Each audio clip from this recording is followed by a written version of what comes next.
یہ شعبان کا مہینہ الحمدللہ شروع ہو چکا ہے اور سارے سال کا سب سے مقدس اور مبارک مہینہ رمضان ان قریب انشاءاللہ آنے والا ہے۔ اللہ تعالیٰ نے شعبان کو رمضان کا مقدمہ بنایا اور یہ روایت مشہور ہے کہ جب نبی کریم صلی اللہ علیہ وسلم رجب کا چاند دیکھتے تھے تو یہ دعا فرمایا کرتے تھے کہ اللہم بارک لنا فی رجب و شعبان وبلغنا رمضان، کہ اللہ ہمارے لیے رجب کے مہینے میں بھی برکت عطا فرمائیے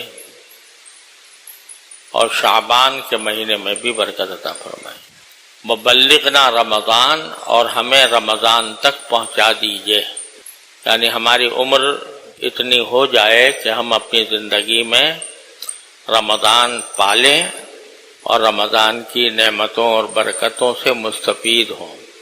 تو اللہ تعالی ہم سب کو رمضان تک پہنچائے اور اس کی برکتوں سے مستفید ہونے کی توفیق عطا فرمائے۔ شعبان چونکہ اس رمضان کا مقدمہ ہے، اس لیے رسول کریم سرور دو عالم صلی اللہ علیہ وسلم سے اس بارے میں کچھ سنتیں منقول ہیں۔ ایک سنت تو یہ بیان کی جاتی ہے، احادیث میں آئی ہے کہ رسول کریم صلی اللہ علیہ وسلم شعبان کے مہینے میں بکثرت روزے رکھا کرتے تھے، یعنی بعض روایتوں میں آتا ہے کہ اور کسی مہینے میں اتنے روزے نہیں رکھتے تھے جتنے شعبان میں رکھتے تھے۔ ویسے تو رسول کریم صلی اللہ علیہ وسلم کا معمول ہر تھوڑے دنوں کے بعد روزہ رکھنے کا تھا۔ عام طور سے آپ پیر کے دن بھی روزہ رکھتے تھے، جمعرات کو بھی رکھتے تھے، اور مہینے میں 3 روزے ایام بیض کے وہ رکھا کرتے تھے۔ لیکن شعبان کے مہینے میں روزے آپ کے عام عادت سے زیادہ ہو جاتے تھے، یہاں تک کہ حضرت عائشہ صدیقہ رضی اللہ تعالیٰ عنہ فرماتی ہیں کہ رمضان کے مہینے میں میرے جو روزے نسوانی معذوری کی وجہ سے قضا ہو جاتے تھے تو میں شعبان میں حضور اقدس صلی اللہ علیہ وسلم کے ساتھ رکھا کرتے تھے، اس لیے کہ اور دنوں میں میں رسول کریم صلی اللہ علیہ وسلم کی خدمت میں مشغول ہوتی تھی، تو اس وجہ سے اور دنوں میں وہ قضا روزے نہیں رکھتی تھی اور اس کا انتظار کرتی تھی کہ شعبان کا مہینہ آئے گا تو رسول کریم صلی اللہ علیہ وسلم بکثرت روزے رکھیں گے تو اس وقت میں بھی اپنے روزوں کی قضا کر لوں۔ تو اس سے ایک بات تو یہ معلوم ہوئی کہ شعبان کے مہینے میں نفلی روزے آدمی کو چاہیے کہ رکھے، لیکن ساتھ ہی یہ بھی فرما دیا کہ رمضان سے پہلے 2-3 دن روزے نہ رکھے۔ رمضان سے پہلے جیسے 27 شعبان، 28 شعبان، 29 شعبان، ان میں روزے نہ رکھے۔ یہ ایک طرف پورے مہینے بکثرت روزے رکھتے چلے آ رہے ہیں، لیکن آخر میں یہ فرمایا کہ 28 اور 29 شعبان کو روزے نہ رکھو، نفلی روزے بھی نہ رکھو۔ صرف ایک استثناء فرمایا کہ اگر کسی شخص کا معمول ہے مثلا کہ وہ پیر کے دن روزہ رکھتا ہے تو اگر وہ 28 یا 29 پیر کی آ جائے پھر تو جائز ہے، کیونکہ اپنے وہ معمول پورا کرنے کے لیے رکھ رہا ہے۔ لیکن جس کا وہ معمول نہ ہو تو وہ رمضان سے 2 دن پہلے روزے نہ رکھے۔ اس کی حکمت ایک تو فقہاء کرام نے یہ بیان فرمائی کہ تاکہ جب رمضان شروع ہو تو نئے نشاط کے ساتھ اور تازگی کے ساتھ رمضان کے روزے رکھنے کا اس کو اہتمام ہو، کیونکہ اگر 2 دن پہلے ہی سے روزے رکھنے شروع کر دیے تو جب تھوڑی کمزوری ہو گئی تو اس اہتمام اور نشاط کے ساتھ شاید وہ روزہ نہ رکھ سکے رمضان کے جتنا آدمی وہ رکھے گا جس نے پہلے 2-3 دن پہلے روزے نہ رکھے ہوں. یہ حکمت بھی ہے. لیکن مجھے ایک اور حکمت نظر آتی ہے، وہ یہ ہے کہ اگر رمضان سے پہلے ہی روزے رکھنے شروع کر دیے 2 دن پہلے، تو یہ اللہ جل جلالہ کے حکم پر اپنی طرف سے ایک اضافہ ہو گیا. جیسے پہلے بار بار میں عرض کرتا رہا ہوں کہ دین نام ہے اتباع کا. جو اللہ تبارک و تعالیٰ کا حکم ہو، جس وقت جو حکم ہو، اس کا نام ہے دین، اتباع. جب کہا جا رہا ہے کہ روزہ رکھو تو کھانے پینا چھوڑ دو. جب کہا جا رہا ہے کھاؤ تو اب کھاؤ. اگر اس وقت آدمی نہیں کھائے گا بلکہ کھانے پینے سے پرہیز کرے گا، نہ صرف یہ کہ ثواب نہیں ملے گا، گناہ ہوگا الٹا. دیکھیے سحری کے وقت میں حکم یہ ہے کہ سحری جتنی دیر سے کھاؤ اتنا اچھا، جتنی دیر سے کھاؤ اتنا اچھا ہے. تاخیر کرنا بہتر ہے سحری میں. کیوں؟ اگر آپ نے سحری کا وقت ختم ہونے سے 1 گھنٹہ پہلے کھانا پینا چھوڑ دیا تو گویا آپ نے روزے کی مقدار میں اپنی طرف سے 1 گھنٹے کا اضافہ کر دیا. حالانکہ یہی ہوا نا، کھانا پینا چھوڑے رکھا، لیکن اگر روزہ فرض کرو 13 گھنٹے کا ہو رہا تھا، 14 گھنٹے کا ہو رہا تھا، آپ نے 1 گھنٹہ پہلے چھوڑ کے 15 گھنٹے کا کر دیا اس کو. تو اللہ تعالیٰ تو کہہ رہے ہیں 14 گھنٹے کا رکھو، تم نے 15 گھنٹے کر دیا. تو یہ اتباع نہ ہوا. وہ تو دین نام ہے، جو حکم جس وقت آئے اس کے آگے سر تسلیم خم کر دینا. نہ بھوکا رہنا مقصود، نہ کھانا کھانا مقصود. مقصود تو اوپر والے کی حکم کی تعمیل میں ہے. تو جب اس نے کہا کہ بھئی اتم الصیام الی اللیل، بس رات تک روزہ رکھنا ہے، رات شروع ہونے تک. وَأُحِلَّ لَكُمْ لَيْلَةَ الصِّيَامِ الرَّفَثُ إِلَىٰ نِسَائِكُمْ. رات میں سبھی کچھ جائز ہے، جو روزے میں منع ہو گیا تھا سب جائز ہو گیا رات میں. اب اگر آپ نے سحری دیر سے کی، نہیں جلدی کر لی، اور 1 گھنٹہ پہلے اپنا کھانا کھا پی کے فارغ ہو گئے، تو گویا آپ نے اپنی طرف سے 1 گھنٹے کا اضافہ کر دیا. اسی کا نام بدعت ہے. بدعت اسی کو کہتے ہیں کہ اپنی طرف سے دین میں کوئی اضافہ کر دینا، دین سمجھ کر. اگر دین سمجھ کر کہ بھئی یہ مستحب ہے، مثلا کوئی شخص یہ سوچے کہ بھئی پہلے سے سحری کھا کے سو جانا، یہ پہلے سے سحری کھا کے سو جانا اور سحری بند کر دینا یہ مستحب ہے، بہتر ہے، تو یہ بدعت ہے، گناہ ہے. اور اگر مستحب نہ سمجھے، ویسے ہی عادتاً چھوڑ دیا 1 گھنٹہ پہلے، تو اس کو ہم گناہ تو نہیں کہیں گے، بدعت بھی نہیں کہیں گے، لیکن شریعت کا مکمل اتباع نہ ہوا. اس وجہ سے اس میں کراہت ہے. آخر وقت تک کھاتے رہو. کیوں؟ اس لیے کہ اللہ نے کہہ رکھا ہے کھاؤ. تو اپنی طرف سے تم پابندی اپنے اوپر عائد کر لو اللہ تعالیٰ سے آگے بڑھ کے، تو یہ کوئی دین نہیں. اسی طرح افطار میں حکم یا جلدی کرو. افطار میں جلدی کرنے کا حکم ہے کہ جب سورج غروب ہو گیا اور دن گزر گیا تو اب حکم ہے جلدی سے جلدی افطار کرو. کیوں؟ اس لیے کہ اگر دیر کرو گے افطار کرنے میں تو اس کا مطلب یہ کہ تم نے روزے کی جو مقدار اللہ تعالیٰ نے مقرر فرمائی تھی اس میں تم نے اضافہ کر دیا اپنی طرف سے. تو یہ اللہ تعالیٰ کے حکم کی تعمیل نہیں ہو رہی، یہ اپنے نفس کی تقاضے پہ عمل ہو رہا ہے. اس واسطے سحری تاخیر سے کھاؤ، افطار جلدی کرو، تاکہ جو روزہ رکھ رہے ہو وہ ہمارے حکم کی تعمیل میں ہو.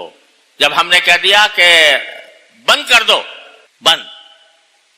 جب ہم نے کہہ دیا کہ اب کھاؤ، تو اب کھانا ہی فرض ہے، کھانا ہی فرض ہے. اس لیے کہ اللہ تعالیٰ کا حکم آ گیا تاجیل افطار.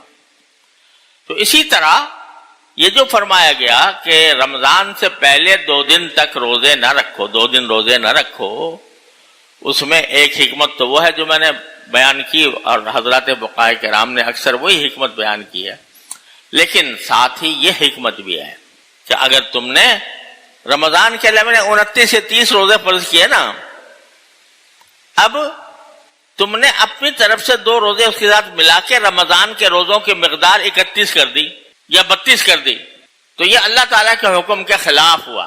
لہذا کہیں ایسا نہ ہو کہ نام تو تم نفلی روزے کا رکھ رہے ہو لیکن مشابہت اس سے پیدا ہو جائے کہ تم نے اپنی طرف سے 2 روزے کا اضافہ کر دیا.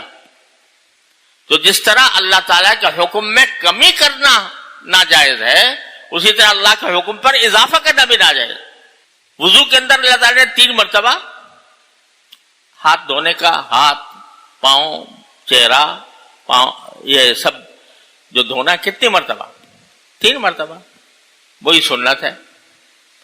اب اگر کوئی آدمی کہے یار 3 مرتبہ سے میں 4 مرتبہ دھو لوں، 5 مرتبہ دھو لوں، تو یہ چوتھے 5ویں مرتبہ جو دھوئے گا یہ نہ صرف یہ کہ سنت نہیں ہوگا، گناہ ہونے کا بھی اندیشہ ہے.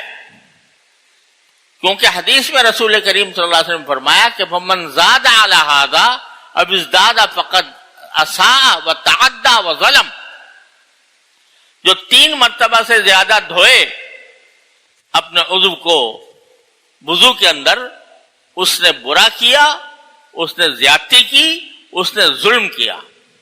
کیوں بھائی؟ اگر چوتھی مرتبہ دھو لیں تو چوتھی 5ویں مرتبہ دھو لیں تو اور زیادہ ہی کچھ صفائی ہوگی نا. اور مخصوص صفائی ہے. جو لوگ حکمتیں بیان کرتے ہیں کہ وضو کی حکمت یہ ہے کہ بھائی صفائی ہوتی ہے، ٹھیک ہے حکمت ہوتی ہے، لیکن اسی وقت ہوتی ہے جب اللہ تعالیٰ کے حکم کے مطابق چل رہا ہو بندہ. اپنی طرف سے اضافہ کر لیا 3 کے بجائے 4 یا 5 مرتبہ، تو اتنے الفاظ استعمال کیے قد اساء وتعدى وظلم. اس نے برا کیا، زیادتی کی، ظلم کیا. کیوں؟ اس لیے کہ میرے بھائی تم اپنی خواہش کے پیروکار نہیں ہو، کسی کے حکم کے متبع ہو. جب تک اس کا حکم ہے، جو حکم ہے جس وقت ہے اسی کے اوپر عمل کرنا ہے دین، اور اپنی طرف سے اضافہ کر لینا یہ دین نہیں ہے. یہ انسان کو اللہ بچائے رفتہ رفتہ بدعت تک لے جاتا ہے، اور کل بدعت ضلالہ، اور ہر بدعت گمراہی ہے. لہذا یہ جو فرمایا کہ 2 دن پہلے یعنی روزے نہ رکھو، اس میں بھئی سارے مہینے تو روزے رکھتے آ رہے ہیں نا. حضور اقدس صلی اللہ علیہ وسلم میں نے ابھی بتایا کہ اکثر و بیشتر روزے رکھتے تھے شعبان کے مہینے میں. جب رمضان آنے لگا تو 2 دن چھوڑ دیے. یہ کیوں چھوڑے؟ اس لیے کہ کوئی یہ نہ سمجھے کہ بھئی میں نے رمضان کے اوپر اضافہ کر کے اس کو 29 سے 31 کر دیے، 30 سے 32 کر دیے. اللہ تعالیٰ کا حکم نہیں ہے، لہذا وہ منع کیا گیا. لیکن عام دنوں میں شعبان کے کسی بھی دن میں روزہ رکھا جائے تو وہ بڑی فضیلت کا سبب ہے. دوسرے مہینوں سے زیادہ ثواب ملتا ہے شعبان میں روزہ رکھنے، اس لیے کہ رسول کریم صلی اللہ علیہ وسلم کی سنت تھی. اتباع سنت میں اگر رکھے گا تو ثواب زیادہ ملے گا. اور اسی شعبان کے اندر اللہ تعالیٰ نے ایک رات رکھی ہے جو ہمارے عرف میں شب برات کہلاتی ہے. وہ شعبان کے بالکل بیچ میں آتی ہے، 14 یا 15 شعبان، 14 اور 15 کے درمیانی رات ہوتی ہے. تو غالباً اگلے جمعہ کو آئے گی شاید. تو اس کے بارے میں کچھ تفصیل اللہ نے زندگی دی تو اس وقت اگلے جمعہ میں عرض کر دوں گا. لیکن اس وقت عرض کرنا یہ ہے کہ شعبان کا جو مہینہ ہے یہ در حقیقت اپنے آپ کو رمضان کے لیے تیار کرنے کا مہینہ. تیار کس طرح کریں؟ تیار اس طرح کریں کہ اپنے نظام اوقات پر نظر ڈالیں. میں عام دنوں میں کس طرح زندگی گزارتا ہوں، کتنا میں اپنے دنیاوی کاموں میں مشغول رہتا ہوں، تجارت میں، زراعت میں، ملازمت میں. تو اب اپنا پروگرام ایسا بنائیں، شعبان میں اس بات کی تیاری کریں کہ رمضان میں اللہ تعالیٰ کے فضل سے عام دنوں سے زیادہ عبادت کی توفیق ہو جائے. اس کے لیے ابھی سے شعبانی میں تیاری کرنی پڑتی ہے.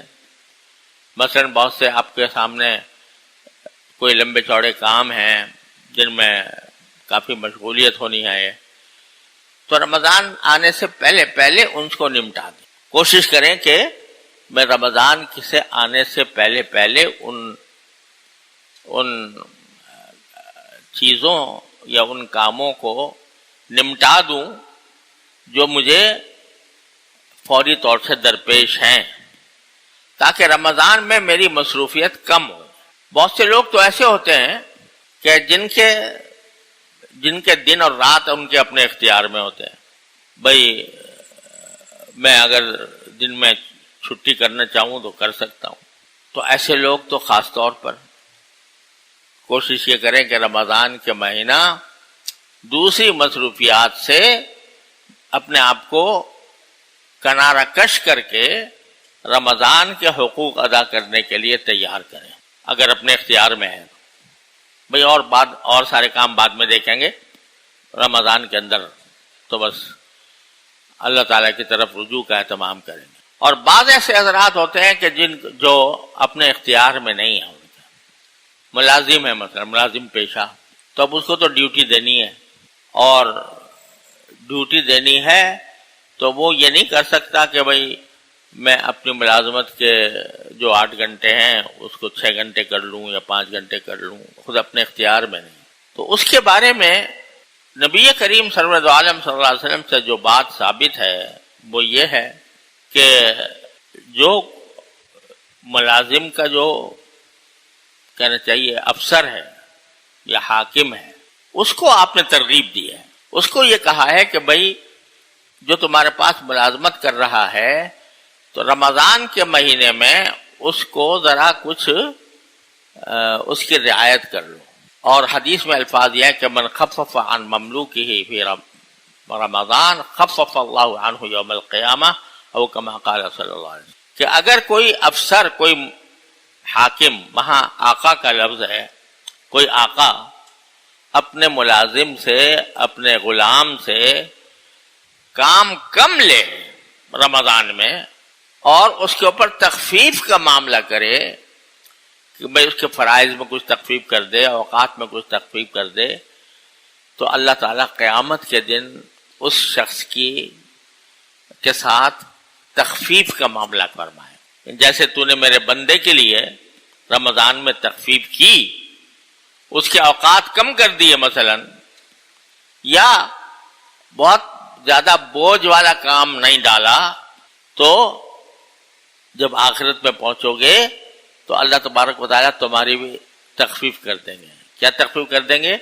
کہ تخفیف کرنے کا معنی یہ ہے کہ گناہوں کا بوجھ لے کر آئے تھے اعوذ باللہ، تو اللہ تعالیٰ اس بوجھ میں کمی کر دے گا. اس بوجھ میں کمی کر دیں گے. تو اگر تم یہ کام کرو گے کہ اپنے ملازم سے، اپنے زیر دست سے، اپنے نوکر سے یہ سوچ کر کہ بھئی یہ رمضان کا مہینہ ہے تو اس کو ہم زیادہ سے زیادہ وقت دے دیں کہ یا تو وہ عبادت کرے یا آرام کرے، تو اس کے لیے ہم اس کو زیادہ وقت دے دیں. تو اللہ تبارک و تعالیٰ نے اس کی یہ فضیلت بیان فرمائی کہ تمہارے لیے بھی آخرت میں تخفیف کی جائے گی.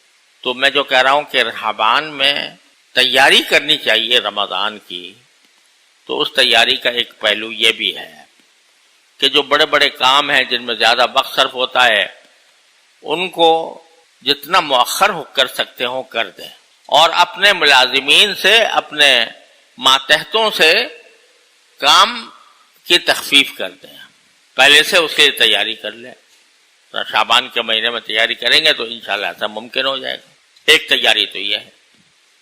دوسری تیاری یہ ہے کہ اگرچہ ابھی رمضان آیا نہیں لیکن آنے والا ہے، تو اپنے دل کو، اب رفتہ رفتہ اللہ تعالیٰ کے ذکر کی طرف متوجہ کریں، اللہ تعالیٰ کے ذکر کی طرف۔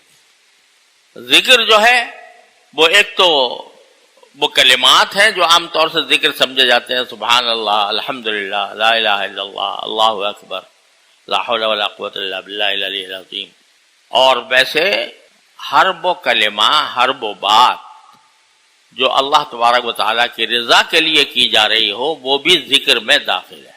اسی لیے بزرگوں نے فرمایا کل مطیع للہ فہو ذاکر، جو بھی شخص اللہ کی اطاعت میں کوئی کام کر رہا ہو، چاہے تجارت ہی کیوں نہ ہو، لیکن اس لیے سے کر رہا ہے کہ اللہ تبارک و تعالیٰ کی اطاعت کے ساتھ کروں گا، کسی کو دھوکہ نہیں دوں گا، کسی کے ساتھ بدمعاملگی نہیں کروں گا، خوش اخلاقی کا اختیار کروں گا اللہ کو راضی کرنے کے لیے، تو اب جو تجارت کر رہا ہے بندہ وہ بھی ذاکر ہے۔